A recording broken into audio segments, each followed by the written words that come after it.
people always do that lane swap to secure buffs because the jungler, it makes it so risky for you to not know if the other team is invading your red. Yeah. Cloud9, they can go invade Ninjas in Pyjamas red side if they know that they won't do a lane swap. That's true, actually. And I'm actually curious to see what happens, because I'm just sort of thinking in theory with NIP. Like, they have probably one of the most dominant duo lanes in Europe. Like, Freeze and Mithy win their lane almost every single time. And if you put them in a 2-on-1, it like, partially wastes that advantage. Yeah. Even if it's strategically the right move. And it's always interesting to see, like, will they make the one where they're going to win duo lane for free, or will they make the one where it's strategically more sound? Yeah, even when they get ganked, they keep on getting kills. Yeah. So they probably want to keep those guys matched up in a standard 2v2. So Febevan going to be getting Nidalee for himself. That was banned away in the first game, but Lucian still for Freeze, and Leona grabbed away, so Mithy's going to get that champion. Cub now hovering over on the Evelyn. Interesting. And Morgana's banned out, so won't have that in the duo lane versus the Leona. I still like it, even though a lot of people are like, oh yeah, you can just switch targets with Leona, stun the other one. If you spread out and don't stand next to your AD carry, then it's still going to work. You just dark binding her when she goes in. Yeah. It's like, switch targets now, Punk. So we'll probably say another Thresh, because both these guys, if it's not Leona, then it's Thresh. Yeah, oftentimes. But they got 25 seconds to make their choice. Evelyn. I keep getting those names wrong. Evelyn, not a very good Wriggles jungler.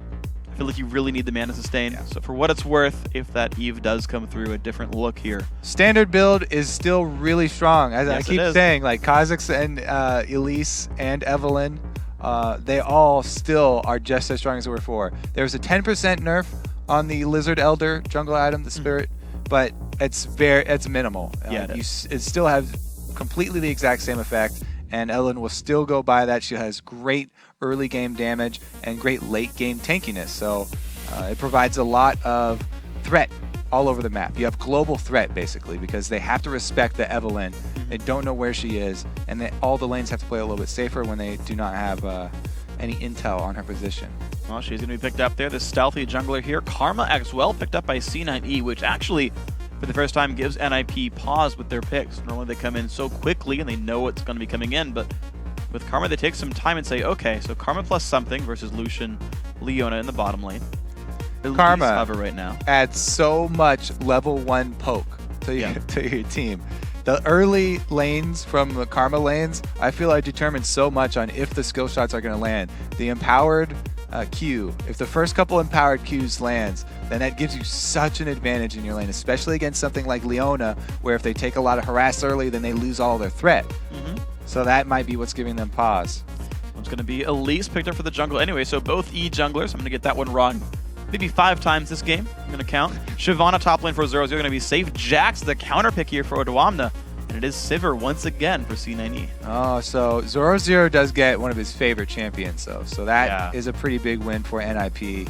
Going up against Jax, that will probably be tipped greatly by jungler influence, that matchup. Interesting to see here. They've got a Nidalee at mid, so if it is a lane swap... yeah, it'll be an advantage. Oh, I haven't made the final switch yet. Could be a Nidalee support, Karma mid. Unlikely they here. switch it back. Yeah. So you're right. So let's think about that sort of game plan then. If it's like a 2-on-1, right? You've got Ahri with the push lead against Nidalee, who it's a bit hard to last out under turret with. I've seen people succeed with it, but it's difficult in general. Nuke Duck, I feel like has kill pressure over Febiven as well, though. Yeah, and then you got your Evelyn will probably be showing in lane with the 2-1 switch. Yeah, true. But again, they like their duo lane to have the 2-2 matchup, and they like extending laning phase. Zoro's also going teleport here, so yeah, probably be standard. Double teleport top laner, Elise versus Eve in the jungle. Elise, it's interesting because they gank so differently. Basically, the reason Evelyn works is because she could just always be there and you can't ward for her, but the Elise gank itself is so powerful. You've got a second stunned, way more damage. You've got a move block. You can turret dive and drop aggro. I mean, so you've got so many cool potential, like so much cool potential there. Where like, it's also interesting because you've got a no CC top laner Shyvana with a stunning and slowing jungler with Elise. On the other side, you've got no CC jungler with Evelyn, but a Jax there to set up stuns. So I feel like the actual fight between the two lanes is kind of comparable with jungle interference. Jungler and top laner stuff. Yeah, that would be interesting. What I really like about Evelyn, though, is that since she can bypass all wards, she's good at counter jungling. If she can find Elise at a camp, already attacking a camp, then she has a great advantage. And you can get You can relieve all this early game ganking pressure of Elise that way by finding her in the jungle. And Ko has been one to seek out other junglers in their jungle and set up wards. So we'll have to see who can get the early vision down. Well, here we go into the matchup, guys. 2.4 thousand gold in each team. Equal game. Tie score. Got a GP10 picked up for Voidal. No surprise for these guys. Mithy is one to sit at the tier 1 gold pretend the entire time. And just buy slides from the rest of his items later on. See where these guys move. Cloud9 Eclipse. I've seen this before. Yeah, so I would really expect them to make an early game move. Since for all the reasons that we went over in Champion Select. It looks like they're making a bottom, though. See what they can find. Ko's going to make his way up first. He sees, okay, that Freeze is actually going to watch for this one. 30 seconds until minions spawn. So he's going to be safe. And he's going to see... Freeze actually backs up a little bit here. He doesn't know that Evelyn is around, but, you know, he's going to be okay anyway. So far, Cloud9 Eclipse going to make their way slowly towards the jungle. I think this is interesting because if you're not camping in brush, you could theoretically, although this team doesn't have it, like, create an opening where, like, you could land a hook on someone because Eve sees them. But not the case in this game, for what it's worth. Ko going to make his way back around towards the mid lane there. Cloud9 Eclipse just watch for the early... Kind of just watching for the early invades, but not finding their own way in. Yeah, they're not even actually setting up in the bushes here. Everybody grouped up, though. They might be able to 5-man defend this blue. Placing the ward here, looks like they might even have a trap laid for NIP. Oh, the mind games early here. Great early ward here. They're expecting the blue side invade. They actually want to catch NIP attacking their blue. And the whole team is there. They come across the wall. They do get spotted. Javelin comes in as well. Good early burst to Mithy. Empowered Q already burned as well. Some damage on a Horbalter. He's forced to run away. Nice Javelin lands onto him as well. And Cloud9 comes with a big health lead on their team. And they grab the early buff. So teleport to the bottom lane for Zoro. He wants to go bot. It was going to be a 2v2 top lane. Yeah, I like this play from Cloud9 Eclipse early. They expected the blue side invade. They countered it very well. Got a little bit of a lead, taking the jungler low on HP. It's going to cause Elise to use more of her health potions. However, she does not have a problem with health in the jungle. Having started Machete and health potions, she can easily use her spiders to tank things. Chugging a few of those potions won't mean the end of her. Just now, level 2 for Horbalter finishes his first camp, whereas Ko on Evelyn already finished the Wolves and has finished the red buff for himself. So a level lead for the jungler of Cloud9 Eclipse before 3 minutes is already around the map. And he knows that Evelyn was weak, or I mean, he knows that Elise was weak. Now you got me even doing it. He knows that Elise was weak from the failed invade, so you want to go continue to fight your opponent who is at a disadvantage. Going into the jungle, waiting for her to start blue. Once he starts blue, then he'll engage here because he's taking a lot of damage from it. He's low on mana too. Great job from Ko. Continuing the pressure, he'll be able to easily steal away that blue as well. Might even get a kill. Flash, forced to flash the wall. 100 health left. Ko has Trinket Ward, pops it in the brush, starts up the blue buff. No one is around to stop him. Man, 3 buffs start for C9E. Cloud9 are going to be sad when they don't get to use Ko. He's too young. Man, he's a really big part of their team, though. Again, very good early start here from Cloud9 Eclipse.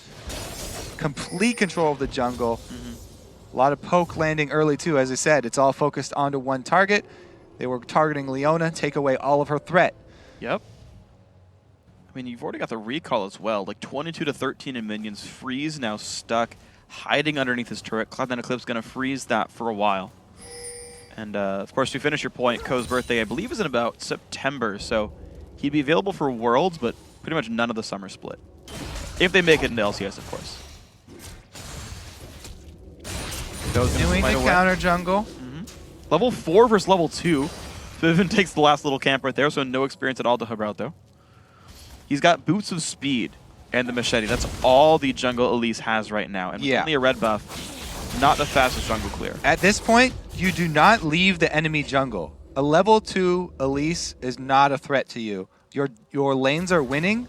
They can collapse pretty well. I mean, well, Nidalee's not really winning. She's even. That's all that you need, though, because you have such a huge advantage over the other jungler.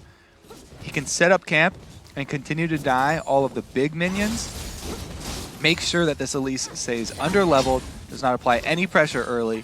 And it's a very, very big win for Cloud9 Eclipse, especially since they have the late game Nidalee to rely on and the late game Sivir. Ko's going to make his win towards Nuke Duck. Level 5, and the Ahri's going to jump away. Foxfire burned right there. A bit of mana taken off, but not too much damage at the end of the day. Bivin 35 to 39 in minions. Staying pretty close, 10%, not bad. Roberto finally level 3 to the almost 5 of Evelyn. More harassment of the turret, though, from C9E's duo lane here. Putting some good damage in.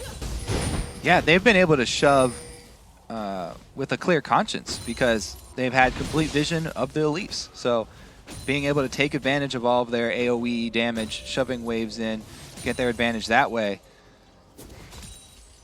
It's like a pretty good foothold they have in the top lane. Yeah.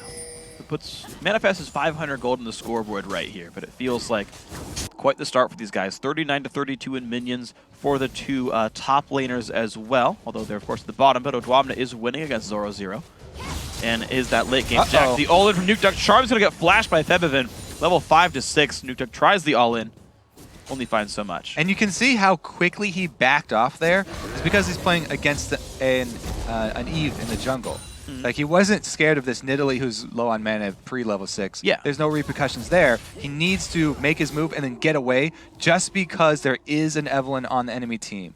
That's the kind of threat that I'm talking about. That's the kind of passive power that you gain when you run this champion in the jungle. And you're going to see the ping towards the top lane right here. Javel's not going to land on Nuke Duck, but you can see the moves made here by Ko. He's actually going to find Hilberto. 5 versus 4. Actually, they're going to cross paths right here. Yeah, he's going to get a good chunk of HP that he's going to be able to take off. We even lost track of him. There he is. Ko has a lot of wards down. Spots Hilberto, half HP. Forced to run away. More damage coming through. Now there's no flash for Elise. But he's just forced out of the jungle. Ko, as you said, is living in there. Yeah, not only does he have a huge experience advantage, but also Elise purchased that pink ward, 100 gold. Evelyn will find that pink ward very quickly as he's spending so much time in this red side jungle, and you can't defend that pink ward. Your mid laner is not in a position to defend it, 2 versus 1. Your jungler is not even there. So if Ko walks through that bush, not only is Elise down a bunch of experience, but also a lot of money. She didn't have a lot of money to start out with. Also, there it goes. Yep. Spots it. That precious 100 Gs down the drain. Oh, they didn't kill it. Well, I think they're trying to get this red buff. They know the timer on it. Because remember that basically he got... Well, like they know the spend a couple seconds and kill the pink ward. Yeah, okay, finally there they go for it. There we go. Bivin goes into Cougar form, gets a bit more damage that way, gets the reset on the Q. But Hilberto, mind games right here, goes for the other-sided red buff there. And he actually might be able to secure a buff for himself 8 minutes in. Yes, it's a good job making the best of a bad situation. You have to give up control of your side. He's making a risky move, but since there are no wards down that saw him enter, he's okay. Yeah, I have to celebrate that. How smart that was, though. It's like, okay, the dual lane, right, it's on the other side of the map. I'm not going to get jumped by Jax. Even gets to rappel over the wall to Dragon. Doesn't get even spotted on his way out. I do have to celebrate that. That's a good play, but we'll see if C9E can control more buffs here. Ko is making his way towards the blue buff soon. This turret will go down whenever Cloud9 want it to as well. They're in complete control of this game. They've got this 1,000 gold lead before the turret even goes down. So this is going to get even worse for them. Ko, he's looking to dodge the charm and just keeps juking back and forth. Nuke Duck's not going to commit for this one. Ward over the wall, but they pulled it into the brush. Smart play by NIP. Actually, to Hilberto, a Spiderling stole it. Could have switched to human form. Oops. But good pull. They knew E was around, but it does still mean that blue buff is secured, even if mistakenly to the wrong champion. Cloud9 Eclipse will be able to get blue buff onto their own Nidalee before too long. There we go. Top turret is down. Ninjas and Pyjamas, though, despite the very rough early jungle play, managed to go 2 for 2 on buffs in the second rotation. But Cloud9 Eclipse are just winning all their lanes right now. Looks like 13 minions for Odwamna versus Zoro0, and of course the turret will be able to carry. That is brutal down there. Jax winning at this point is very, very bad for NIP. He's going to have a very strong late game, especially coupled with Ko. Let's see here. This would be it'd be hard to pull off a kill here, as have her ulti and flash. So yeah, not a lot of potential there for success if they go for a dive. Okay. Looks like not the case then just yet for these guys, but it is maybe dragging the potential right here. 1,600 gold in the lead as Cloud9 and Eclipse are going to make that close to 2,500 with this one. No one is even looking to stop them right here. Ko and Pyjamas just by themselves. Gonna take that down rather quickly. Kill goes over to Ko, and you can see now 15k versus 12.8. Man, look at the items for AD carries. BF Sword and Vamp Scepter. If they meet up before... Okay, mid lane there. Nuke Duck's in trouble. Root's gonna land Javelin as well. First blood goes to Voidal. All of the skill shots hit right there. Cloud9 Eclipse, big lead. Oh, the Karma Tether. Yeah. That'll get you every time. All right, so they're actually able to kill Ahri despite ulti and flash. Dominator here, though, in trouble. Gets out to a Trinket Ward, nice. I'm always curious if I should like... Whoa, he stayed around and Zoro0's going deep. All right, so to clear the wave, looks like it's going to be safe. Yeah, just quick clear the wave. He's not worried about people collapsing on him either, just because he saw everyone mid before. So that's why he was able to go aggressive here. One wave successfully denied from Jax. Look at that mid lane kill again. Here. 3-on-1, no fair. The slow from Ko was enough to keep her in range of the tether despite the flash. Yeah. Nicely done right there. So that's going to manifest in a bit of a minion lead right there. Zoro0 did manage to equalize CS okay in that bottom lane. Is going towards the he got it. Wow. Yarnan taking away everything from Freeze. And a 31 minion lead. Massive, massive lead in that top. This is against the team that had a perfect game yesterday. Yeah. NIP had a perfect game yesterday, and Cloud9 are just obliterating them with a great early game. This is a complete snowball off that early game. And they've got late game insurance too. They got Sivir Jax, they've got Nidalee. Like, C9E looks so good right now. Wave clear by Nuke Duck. He's going for the early Deathfire Grasp. They've been chilling out. Couple of taunts, no big deal.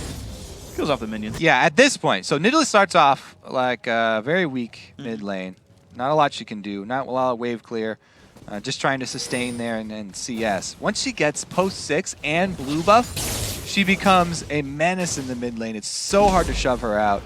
She can stay there forever. She can poke you down. She can gain control of a lot of objectives that are around mid lane because she can roam, heal your jungler as well as land the long range spears.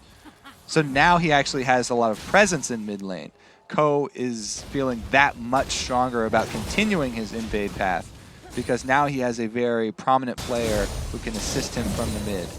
Yep. It's going to be all kinds of fun to watch the teamwork play out. Pyjamas, Nuke Duck still in battle, level 10 to 9. Good damage comes out though from Nuke Duck, honestly. Doing a good job trying to hold his opponent down. Spam heals. He'll be fine. Yeah, generally speaking. Blue buff did. I think it's going to time out very soon, though. He just has to worry about the all-in. That's where you can grab Nidalee. But it's a flash barrier. Nidalee, the highest. The engage comes in, stuns onto Voidal. Culling. Big damage comes in as well. The ignite onto Voidal, but the team not able to keep following up on this one. Summoner heal was still available for Yarnan. Full merit with the We've seen a lot of AD carries. Okay, will he get out of this one? Doesn't even have to use spell shield. We've seen a lot of AD carries jumping on that heal bandwagon. Yeah, it's such a good summoner spell right now. Better than barrier, but down bottom we have some aggression. But a lot of the AD carries have not been using it to save their supports. Yeah, I've noticed that. They aren't used to it yet. They're selfish players, as all AD carries are. I know from experience. Nuke Duck, though, takes a javelin to the back of the head. Looks like the push is going to be good. Nice charge, predicts the juke. Pyjamas gets him down to half HP, but Nidalee's going to probably kill these pretty quickly. Yep. Yeah, I like how the juke, the mind games behind jukes change the higher you go. At one point, you just expect everyone to juke, and so then you start throwing your skill shots off on purpose. And they walk into them, and you feel like a chump for walking into skill shots, but that's how it is. Ko actually grabs the blue buff. Javelin's not going to help him with that one. Just wants to kill it quickly. All right, maybe he'll get his own, but Nuke Duck, though, pressing this mid lane very heavily. Pyjamas, you're seeing, that time he didn't even shoot the skill shot. Juked himself. That one hit, though. Evelyn is in the area, but he's actually doing Wraiths, so he's not going to provide some backup here. He doesn't have his ulti, so kill potential not that high. Ahri can easily ult away. So, okay, it's going to be the minion kills once more in this one. Pyjamas Gonna clear Brother aggressively in this one, but looks like he's not gonna miss much CS for it. And he's pushed Nuke Duck back. That is one thing I've noticed about mid lane Nidalee, is you have to kind of show no fear if you want to actually control your lane. Just go into Cougar form, clear things out, know if you're gonna get killed for it or not. Rely on the heals if not. Jax as well, showing no fear, going Blade of the Ruined King, first item, full offense here for him. Gonna be scary for Zoro. That's why he's continually pushed into his turret. There's just control all 3 lanes here for Cloud9 now.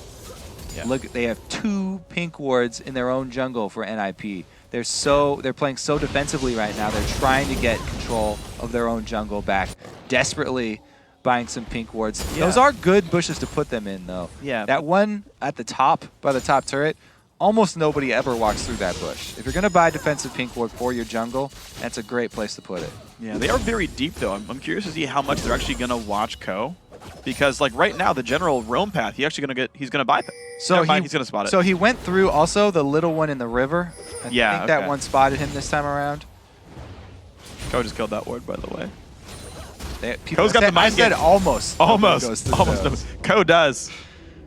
He knows. Finds the other pink ward inside red jungle. They are taking everything from NIP. Even the pink wards aren't even surviving very long. Cloud9 Eclipse, 1 turret, 1 dragon, 1 champion kill to 0 across the board for NIP. Jack's gonna go ahead and solo that dragon. Don't even need the smite there. Wow. Karma Nidalee is a fun little combo because if you turn back, you'll take the second Q. And if you keep walking forward, it's like a really easy javelin. Nuke Duck, half HP. Look at this team here. The Cloud9 Eclipse team can kill someone. If they hit all 3 of their skill shots, the Sivir plus the Nidalee plus Karma, that will kill someone. Yes, if those all hit at the same time. So this is a very heavy poke squad. Yeah, Ninja's in fear right now. Mid lane outer turret about to be going down. It's going to be level 8 to 11 for most members of C9E. That's turret number 1. Turret number 2 under fire now. Going to be some quick wave clear. Whoever at least has some wave clear, being Elise. Spiderlings help with that a little bit. Minions hit some traps. They've been bushwhacked. They're going to go down. So tag him a little bit here. Full tank. Blade of the Ruined King's still active. Or the active is still available. Yeah. I'm going to keep that in mind. I see some players actually spam that almost on cooldown. Just if they don't think they're going to fight. Just for the regen. Yeah, just for like, to send a message. Well, it's good DPS and it is good heal for you. So if it's kind of like the Trundle idea, where if you're spamming your Trundle ulti on cooldown, if the cooldown's pretty low, then you can out-sustain your lane opponent. Voidal once again spots the pink ward. C9E. He's got backup too. This is pink ward bait at a next level here. Ooh. This is baiting the bait of the pink ward. One more attack for Voidal. It does get away from the Mythy ultimate. Is that a solar flare down right now? And Cloud9 Eclipse look all and they are going to collapse there on Elise. Vector on the run, stun's not going to land. Ko does get away with the W. Javelin nearly hits him in the face. That was a good dodge. Yeah. I think we made it a while ago, so that skill shots will show through Fog of War if they're close to you, regardless of it being on trees. So that helps him a bit with this one. Looks like top lane tier 2 turret does go down though, so C9E completely crushing from their duo lane. Now a 36 minion lead for the AD carry. So the jungler having this much success is crucial for this Cloud9 team comp right here. They get ahead early with a Nidalee Karma Sivir tower poking squad. It's going to be pretty easy for them to end this one. I don't think we're going to see another 50-minute game here. Yeah. Cloud9 Eclipse have a very clear strategy to finish this. They have a great advantage when they have a blue buff on their Nidalee, and they can easily siege up at turrets. Yeah. It's the only thing they have to worry about is picks. Picks from the Ahri plus Elise combo, and then a flanking Zoro Zero. If they can avoid those, avoid that solar flare from Leona that's going to start it off, all they have to do is land maybe 1 round even of skill shots. And it will give them enough of an advantage that they could probably even survive an all-in team fight. Well, Yerna's got to be a little bit careful. Nice javelin, though, pushes back Zoro Zero down to half HP for both these guys. And look at this, C9E in control now of NIP's blue buff. Looks like it will be the refresh here for Febivin. More javelins coming out. Athene's still the only completed item. He's got a lot of money. Sivir ulti popped. Well, can they find much? The slow comes in from Eve the Tether, not going to land though. Zoro Zero trying to run, but his flash is already down. Kill picked up. Yerna gets the kill credit for that one. They're going to back out. Going with a split push Jax. He's actually going to stay mid. 4-man squad here should be able to handle themselves. Tank already down for NIP. The hard engage, very, very risky for them at this point. Let's see what these guys can find with this one. The minions all going to go down. Javelin helps with that one, but honestly, C9E not really pressing the advantage right there. 0-0 up in 10 seconds. They're not going to get much more. Odwamna. Nidalee had a fresh blue buff too. That's an interesting call right there. But I think they had a lot of money in their pockets. I want to see what they buy. So there's a needlessly large rod, there's a Hex Drinker, and a Giant's Belt picked up. Finished Frost Queen's Claim as well for Voidal. So those are pretty substantial increases in power. Yeah, and a Chalice and boots. So Jax is doing a lot of counter jungling actually. He's took Dragon himself, taking Red himself. Yep. Well, it's a team effort here, right? You said counter jungling is a team effort. I did. Jax can do it by himself. Doesn't need a jungler. Kobe. All right, they do give up the mid turret for that roam though. Everybody going back to buy. Yeah, true. Spent, no perfect game. A lot of money there.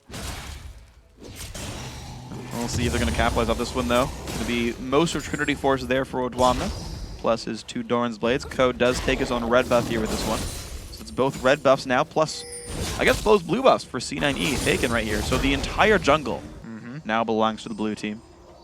21.5 minutes in, 8,000 almost the gold lead. The spot 0-0, he does have Dragon's Descent, but some good early damage. There's the tether as well. Exhaust on top of that one. 0-0's rooted up, but he's waiting for his team. In comes Nuke Duck. They're going to dodge away from that one. Good ulti from Ko. And the dash away from Ari. They're able to get the flash away too. Karma survives, and now the re-engage. Wow, and in they go. How much is this fight going to mean? It's going to be the nice ulti coming across. Voidal does go down. Caught too far into the front lines. 1-0 to NIP. Dangerous re-engage here for the Poke team. Trying to go in and capitalize on that one. A good little skirmish win for NIP, but it's still a blue buff Nidalee. So we'll see what these guys can do with this one. Looks like right now you're going to just being the minion clearer for now. Phantom Dancer is done. Let's be happy for that, man. Mid lane maybe still under fire. Of course, Voidal's back up, but will they do much with the 4v5? Looks like the team happy to retreat for now. Keeping the pressure on. Dragon up in 10 seconds. That's going to be the rotation soon from the team. Voidal making his way over, so is Ko. C9E set up a bit of a trap with the Warden a bushwhack, but it's not going to mean too much. And now they get Dragon.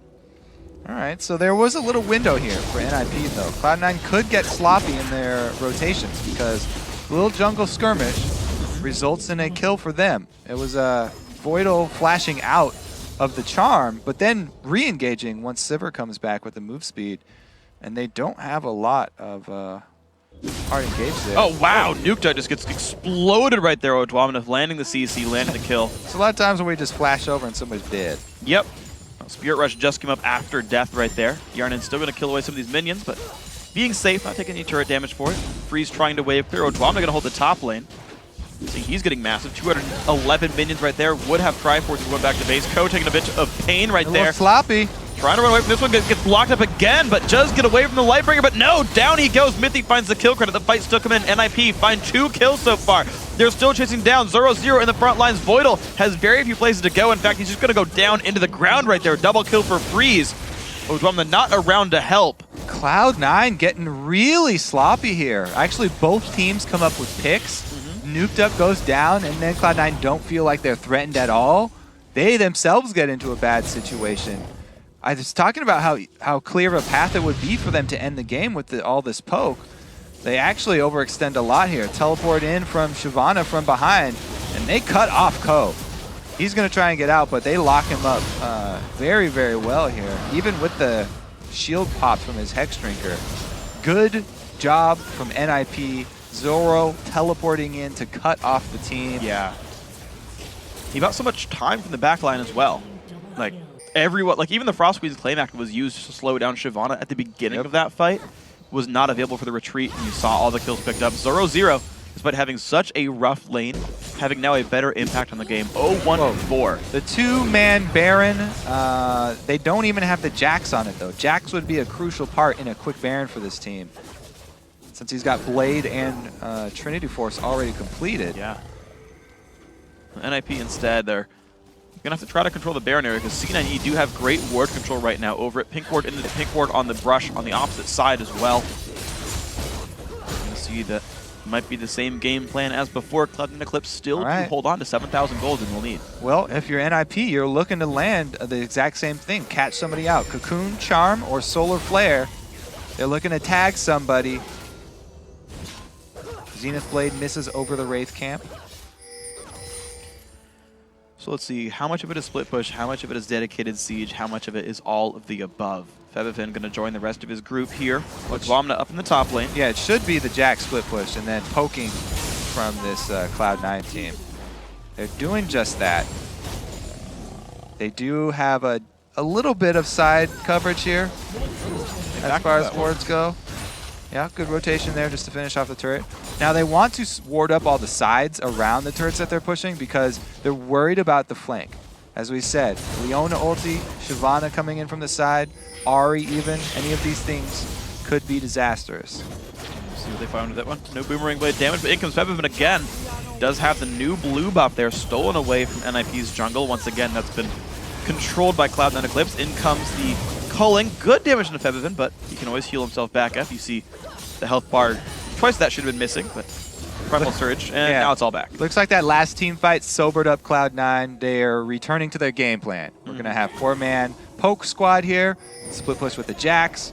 We disengage with Karma if anybody gets close to us. Just continue to throw out as many spears and boomerang blades as we can to keep the enemy low.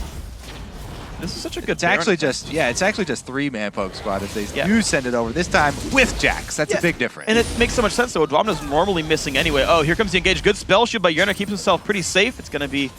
Looks like the engage not going to happen. And of course, Evelyn normally invisible. Anyway, Yerna's going to ulti over to look for Zoro0. Zoro's going to spot this out at the last possible second. Baron goes over to Cloud9 Eclipse. And the siege going to continue. They're also going to get the turret and the flash here. Wow. Charm, not going to mean too much. Nuclear takes a bit of pain, though, from Voidal as well. Zoro0 on the retreat now. Mid lane, second tier turret's gone down. Mid inhibitor turret under fire as well. That will also fall in just a second. And there it is. Now the inhibitor laid bare. 27.5 minutes. Cloud9 Eclipse controlling 99% of the game. Couple of missteps, but they're now looking for the bottom lane as well. The minion wave is already here for these guys. Once again, turret under fire. Culling coming across, getting rid of a lot of minions. But the poke coming through. Nuke at half HP. One more hit on the turret. Down it goes. 8 turrets to 1 this game. C9E have given up 4 kills, but they've controlled the map basically the entire Shyvana's trying to flank here. Might be a desperate engage from NIP. Yeah, well, 13,000 gold lead is a pretty big deal. Ko gonna find Zoro0 there on the back lines. Ulti comes across. Zoro forced to ulti away from this fight, so no engage there available. Bottom lane and hip now also gone. C9E, will they close this game out right here with the lead they've got for themselves? Looking now for the top lane. A big wave's coming by for that one soon. Yernan's going to say, you know what, screw the turret. I've got spell shield. Down goes that wave. Get some mana back. No spell shield available there for Yernan's going to land the cocoon onto his head, though. This is going to be a great solo play, but the flash keeps him alive. Dwamna in the front lines there. Fight engaged. 0-0 in the front lines. Looks like it's going to be C9E backing up. Playing safe. More poke coming through. Nice charm. Shield keeps him okay. But in comes mid, the end of the front lines. Forced to dash backwards. Dwamna does barely survive. Exhaust on the top side of the fight as well. Still tossing skill shots back and forth. No one going down. 0-0 going low. All right. They're able to chase him off here, but 2 inhibitors down. Their base is in shambles right now. NIP are barely holding on at this point. It should just be the same standard plan from Cloud9. They got a little lackadaisical in the mid game. If they lapse again and they split up, they give over a couple more picks, they don't press their advantage, then NIP could climb back in. But if they just return to the top lane, it's pretty much all they have to do. Yeah. They could even actually just go for Nexus turrets. Yeah, both would work, honestly, at this point. We'll see what C9E does with this one. Don't think they're going to take too much more time with this one. Febiven does make sure that they take the dragon down, though, so not leaving anything up in case something goes wrong. And if he has 1,000 less gold, they can grab for themselves. Dragon's going to be full value, 270, so fully late game dragon, 1,300 gold for that one. Yeah, they're not messing around here. You're allowed to go back and purchase, and then you're returning to pressure. It looks like the call is here. Nidalee is going to grab his own blue buff, too. Stopping off at Wolves, he better just be barely hitting an item threshold. Otherwise, that is wasted time. He's got 3,800 gold in inventory. Death Cap would cost 1,700 and Well. Void Staff's 2,300. So if he hits 3K, then that actually is... Oh, they go the engage. Cloud9 are split up. They have their Nidalee getting blue buff and farming wolves and white. Uh-oh, the stun on Odwamna as well. Can he get out of this one? Puts the dodge on, looks for some damage, but he's going down. This happened at mid game. Yep. They laxed in their play. They got caught out. They're giving the small. There's a trail of breadcrumbs here for NIP to follow. And They're it's way Scarlet back, catching people out. Yeah, they're way back into the game. Is through the jungle here, catching out people when Cloud9 are split up. Nidalee hasn't. Did she even go back to purchase? Yeah, she did get the combo, so she's got Death Cap Void Staff now. Even with losing 2 people, it's very, very hard to deal with. To be fair for Febiven, he's got like 60 gold in inventory. So the Wolf Camp was So worth he it. needed the Wolf Camp Yeah, and he the did. White Camp. It was the team. It was teamwork. It was a teamwork Wolf. He wanted the team Death to Cap back Void off, Staff was 4K. but they got caught. Yep. Okay. So, Red team's you go. inhibitors So, respawning soon. Nuke Duck only level 14. Not the highest he wants to be. Zoro 16 in this one. Chased down by Febiven and Co. Some good damage. Dragon's Ascent used Javelin in the back of the head. Like 5 health left. Zoro. Predicted juke to the right. Almost cost him his life there. Nice attempt on that one. So, see, if he gotten the kill, that would have been because of Void Staff. So even with the extra items. Oh, picked up, you're right. Sorry. He should have taken he another do camp anything? out of Blue Elixir. Yeah, there you go. He should have kept farming jungle. Should have ran an ability power seal. All right. More selfish. Mid lane and hip. Of course, these have respawned at this point. So, Cloud9 Eclipse going to re-up their control over the base. Mid and hip's going to go down. Bottom and hip is soon. But they might just go down the mid right now. Big super minion down there. Minion wave's going to be falling rather quickly. There comes the respawn on this one. Minion wave not yet there in the top lane. Down goes almost the inhibit. C9E force back. Ku gonna get hit up by this one. Puts the ulti down. Can he stay alive? Looks like yes. Has a Randwood's Omen. Immediately now on the front line. Slowed down. Down he goes. Kill picked up an illusion. 3 kills so far for C9E. This could very much be the game. Stun on a Febiven might not mean too much. Javelin hits a Spiderling. Ko back in the lines. Febiven still in turret range. Gotta back off. There you go. Keep himself up, but second Nexus turret now surely to fall. Garden! Cloud9 Eclipse. Ooh, gets a heal. They're gonna find themselves the 2. At this point, they're just kind of fighting for KDAs, but the game is surely to go to the blue team. 2-0, making it happen. Cloud9 Eclipse. They make it explode 32-48 into the game. All right, so Cloud9 Eclipse with a dominating performance, really snowballing the early game well. However, there were some windows where they laxed. Yeah, a And couple they of... did pay for those. Didn't matter because they had such a ginormous lead. But those are things that you want to shore up, because if you're trying to get into the LCS and you're going up against one of those teams, those type of windows can cost you the job. Yeah. And those are the windows that were actually played well by NAP on top of that one, right? Where it's like, hey, people are going to make mistakes. People aren't robots. They're humans. They make mistakes. They're going to be out of position once in a while. You find those catches. You go as a group of 5 saying, you know, someone's back and killing wolves. Someone wants to get the dragon. Someone's grabbing a death cap or a void staff. Hey, let's go kill the jacks, knock them down, buy some more time to farm the minion waves. If the gold lead wasn't that big, getting 3 more waves would have maybe been enough to make the fights closer. Yeah, NIP, they do not collapse when they're losing. They stay in the game. They're trying to find the window back in, and they were able to capitalize on a couple of those mistakes, so that was good. Yeah, very well played overall. So guys, we're going to take a